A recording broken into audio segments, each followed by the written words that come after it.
बिस्मिल्लाहिर्रहमानिर्रहीम। अस्सलाम वालेकुम my dearest viewers, welcome back to my YouTube channel.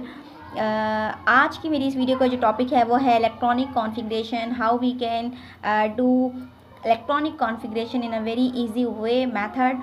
So according to Aufbau principle हमारे पास क्या है। अब्बो प्रिंसिपल के मुताबिक इलेक्ट्रॉनिक कॉन्फ़िगरेशन जो है वो हम किस तरीके से करते हैं कि जो लोएस्ट एनर्जी होती है, वो लोएस्ट शेल जो होते हैं, लोएस्ट ऑर्बिटल्स होते हैं वो फर्स्ट फिल होते हैं, देन हाईएस्ट ऑर्बिटल जो है वो बाद में फिल होंगे। ठीक है, जिसकी एनर्जी ज़्यादा होती है वो बाद में फिल होंगे, जिसकी एनर्जी हमारे पास कम होती है वो हम पहले फिल करेंगे। ठीक है, तो ये अकॉर्डिंग टू अब्बो रूल के अकॉर्डिंग ये हमारे पास एक टेबल है।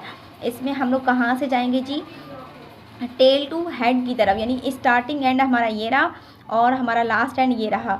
यानी कि ये हम लोग एक चीज़ की बात कर रहे हैं तो हम लोग शुरू ऊपर से होंगे, यानी कि 1s की पहले बात करेंगे इलेक्ट्रॉनिक कॉन्फ़िगरेशन में। ये मैं आपको सीरीज समझा रही हूँ कि आपने इलेक्ट्रॉनिक कॉन्फ़िगरेशन में सीरीज को कैसे फॉलो करना है। अक्सर औकात स्टूडेंट जो है इलेक्ट्रॉनिक कॉन्फ़िगरेशन करते हुए गलती करते हैं कि वो नीचे से स्टार्ट करते हैं और ऊपर की तरफ लेकर जाते हैं, यानी कि पहले इसको फिल कर देते हैं, बाद में इसको फिल करते हैं, इसको यानी कि नीचे से ऊपर की तरफ जाते हैं। It's a wrong method. ठीक है बेटा, आपने कहाँ से स्टार्ट करना है, आप लोगों ने इलेक्ट्रॉनिक कॉन्फ़िगरेशन का ये सीक्वेंस अगर एग्ज़ाम में आ जाती है तो सबसे पहले ये छोटा सा टेबल ड्रॉ करना कोई मुश्किल काम नहीं है। आप छोटा सा टेबल ड्रॉ कर लें, 1 से 1 मिनट लगेगा। ड्रॉ करने के बाद फिर आप सीक्वेंस सीख लें, उसकी अकॉर्डिंग कैसे जाना है आगे, ये चीज़ आज मैं आप लोग को वीडियो में सिखाऊंगी। आपके पास सबसे पहले जैसे कि 1s है, उसके बाद आप 2s फिल करेंगे, 2s के बाद आप 3s नहीं फिल करेंगे बल्कि 2p से स्टार्ट करेंगे। ये हमारा स्टार्टिंग एंड है, टेल से आपने स्टार्ट करना है। 2p फिल होगा देन 3s। जब हम नेक्स्ट लाइन की तरफ मूव करेंगे, ठीक है, नेक्स्ट रो की तरफ, तो आपका 3p पहले फिल होगा देन 4s फिल होगा। 4s फिल होने के बाद आपका 3d आएगा। ठीक है स्टूडेंट्स, इस तरीके से हम सीरी को देखेंगे। अब हम आ जाते हैं अपनी एग्जाम्पल्स की तरफ। एक्सरसाइज पेज नंबर 49, अपनी बुक्स ओपन कर लीजिएगा। ठीक है, पेज नंबर 49 पर एक्सरसाइज का क्वेश्चन दिया हुआ है जिसमें इलेक्ट्रॉनिक कॉन्फ़िगरेशन पूछी हुई, एटॉमिक नंबर आपको बताया जाएगा, उसके अकॉर्डिंग आप लोग जाएंगे। ठीक है, इलेक्ट्रॉनिक कॉन्फ़िगरेशन करने के लिए सबसे पहले ये जो ऑर्बिटल्स हैं हमारे पास, यानी कि ब्लॉक्स हैं, आप इन ब्लॉक्स के अंदर देखें कितने नंबर ऑफ इलेक्ट्रॉन्स मौजूद हैं। एस के अंदर कितने नंबर ऑफ इलेक्ट्रॉन है, 2। पी के अंदर कितने नंबर ऑफ इलेक्ट्रॉन्स है, 6। डी के अंदर कितने नंबर ऑफ इलेक्ट्रॉन्स हैं, 10 इलेक्ट्रॉन्स, 10। और एफ के अंदर कितने नंबर ऑफ इलेक्ट्रॉन्स हैं, 14 इलेक्ट्रॉन्स हैं। ठीक है स्टूडेंट, एस के अंदर 2, पी के अंदर 6, डी के अंदर 10, एफ के अंदर 14। जब एस के अंदर 2 इलेक्ट्रॉन्स हैं, इट्स मीन एस के पास 1 ऑर्बिटल है। पी के पास 6 हैं तो इसके पास कितनी ऑर्बिटल है जी, 3 ऑर्बिटल हैं, एक्स वाई जेड। डी के पास 10 है तो इसके पास कितनी ऑर्बिटल्स मौजूद होंगे, 5 ऑर्बिटल्स, 1 2 3 4 एंड देन 5। इसके पास है तो इसके पास 7 ऑर्बिटल्स मौजूद होंगे। 14 है ना, 1 2 3 4 5, ये रहा 6 और ये रहा 7। ठीक है स्टूडेंट, क्लियर होगी बात। एस के पास 1 ऑर्बिटल है, पी के पास ट्रिपल यानी कि 3 ऑर्बिटल मौजूद हैं, डी के पास 5 ऑर्बिटल्स हैं एंड देन एफ के पास 7 ऑर्बिटल्स होते हैं। ठीक है, अब हम आ जाते हैं अपनी इलेक्ट्रॉनिक कॉन्फ़िगरेशन पर। हमें ये लिमिट्स पता चल चुकी हैं कि किस और ब्लॉक के अंदर कितने नंबर ऑफ इलेक्ट्रॉन्स हम फिल कर सकते हैं। जैसे कि इलेक्ट्रॉनिक कॉन्फ़िगरेशन का मतलब क्या होता है, डिस्ट्रीब्यूशन ऑफ इलेक्ट्रॉन्स की, इलेक्ट्रॉन्स को की डिस्ट्रीब्यूशन हमें कैसे करनी है। ठीक है, क्या करेक्ट डेफिनेशन है इसकी, डिस्ट्रीब्यूशन ऑफ इलेक्ट्रॉन। ठीक है स्टूडेंट्स, अब हम आगे चलते हैं। यहाँ से एफ ई इलेक्ट्रॉनिक कॉन्फ़िगरेशन यहाँ से स्टार्ट करेंगे। देखें 26 नंबर है, यानी कि हमें लिमिट बताई हुई है कि यहाँ तक आप इलेक्ट्रॉन फिल कर सकते हैं। चलें जी, 1s स्क्वायर फिल हो गया। जब देखिए इसमें 2 इलेक्ट्रॉन पूरे फिल हो गए ना, अब हम नए ऑर्बिट की तरफ बढ़ेंगे। जब तक पिछला ऑर्बिटल कंप्लीट नहीं होता हम नए ऑर्बिटल की तरफ नहीं बढ़ेंगे। आप 2s पर आ जाएं, 2s स्क्वायर। अब जब 2s स्क्वायर कंप्लीट हो गया तो अब हम 2p की तरफ आएंगे, 2p6। 2p6 के बाद आपने इस चीज़ का ध्यान रखना है, नंबर फिल करते जाएं कि जब तक 26 नहीं आ जाता उस वक्त तक इलेक्ट्रॉन्स को फिल करते जाना है। 2p6 देन आपके पास आ जाएगा 3s स्क्वायर।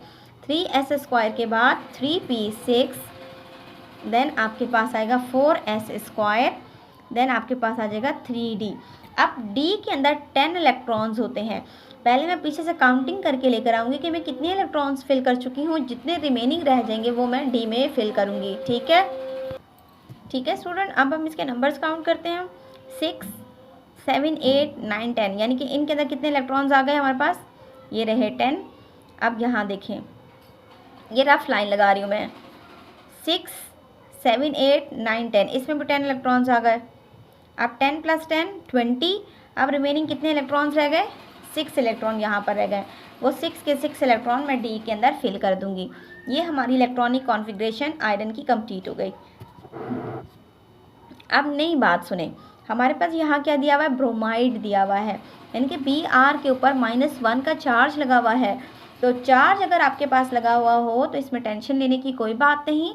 इसमें जैसे कि आपके पास कॉन्सेप्ट मौजूद है कि अगर -1 किसी भी एलिमेंट पर लगा हुआ हो, ये शो करता है कि इसके पास एक एक्स्ट्रा इलेक्ट्रॉन इसने क्या किया है, अटेन किया है या एक्सेप्ट किया है किसी से। और जैसे कि ये कैल्शियम में +2 लगा हुआ है, इसका मतलब कि इसने 2 इलेक्ट्रॉन किसी को डोनेट कर दिए हैं। तो इसका जो एक्चुअल नंबर है ब्रोमीन का एटॉमिक नंबर 35 है। तो जब आपके पास एक इलेक्ट्रॉन इसमें और आया है तो इट्स मीन यहाँ पर क्या होगा, एडिशन होगी। अब 35 + 1 हो गया, कितने इलेक्ट्रॉन्स हो जाएंगे, 36। तो अब आप इलेक्ट्रॉनिक कॉन्फ़िगरेशन करते हुए 35 का इस्तेमाल नहीं करेंगे, आप 36 को यूज़ करेंगे। That's clear student. जैसे कि अब यहाँ कैल्शियम +2 है, इसका एक्चुअल एटॉमिक नंबर 20 है। जब 20 में से 2 इलेक्ट्रॉन निकल चुके हैं तो इट्स मीन हमें 20 में से 2 को माइनस करना होगा, जो भी यहाँ चार्ज लगा हुआ होगा। अगर प्लस होगा तो माइनस करेंगे, अगर माइनस है तो प्लस करेंगे। ये चीज़ की तो आपके पास ये क्या आ गया, 18। अब आप 20 को यूज़ नहीं करेंगे बल्कि किसको यूज़ करेंगे, 18 को। अब हम चलते हैं इसकी कॉन्फ़िगरेशन करने। 1s², 2s², 2p6, 3s², 3p6, 4s²। मैं उसी सीक्वेंस के अकॉर्डिंग कर रही हूँ, ठीक है बेटा। अब हम चलते हैं 3d10।